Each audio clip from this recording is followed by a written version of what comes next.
দর্শক আসসালামু আলাইকুম। আশা রাখি আপনারা ভালো আছেন, ভালো থাকবেন এই কামনা করি। আমি অন্য বিষয়ে একটু দৃষ্টিপাত করতে চাই। সাপুড়ের পুষা সাপ অর্থাৎ দাঁত ভাঙ্গা যে সাপ খেলা দেখায়, ওই সাপে দংশনেও কিন্তু সাপুড়ে মারা যায়। কারণ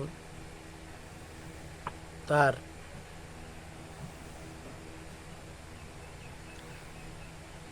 দাঁত ভাঙ্গা থাকলেও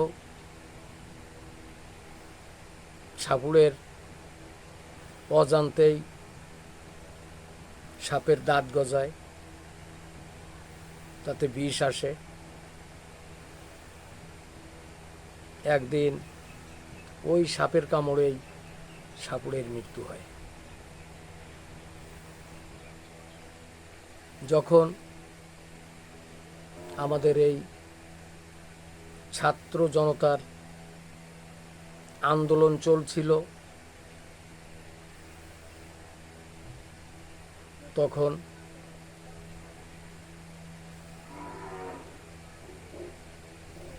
একটা সংবাদ পেয়েছিলাম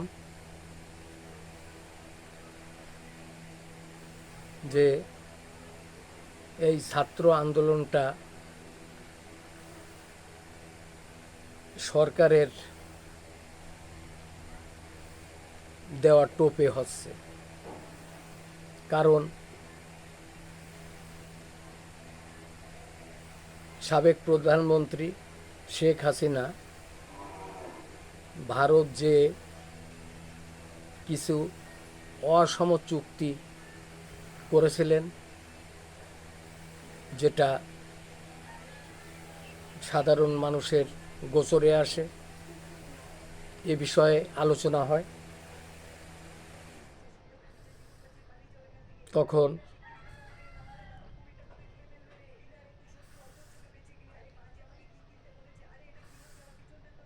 আওয়ামী লীগ সরকার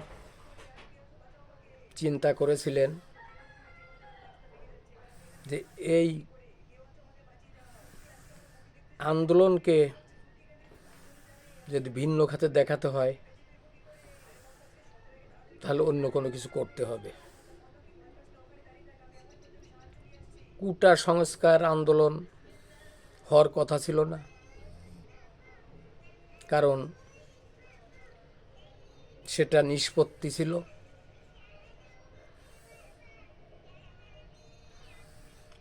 আদালতের মাধ্যমে। কোটা যে সংস্কার হয়েছিল সেটা বাতিল করে দেয়। এই বাতিল করায় সারা বাংলাদেশে ছাত্র আন্দোলন শুরু হয়। সরকার মনে করেছিল সাধারণ মানুষ ভারতের সাথে যে অসম চুক্তি হয়েছে এগুলোর দিকে আর দৃষ্টি যাবে না, দৃষ্টি থাকবে এই ছাত্র আন্দোলনে। সেভাবেই চলছিল। কিন্তু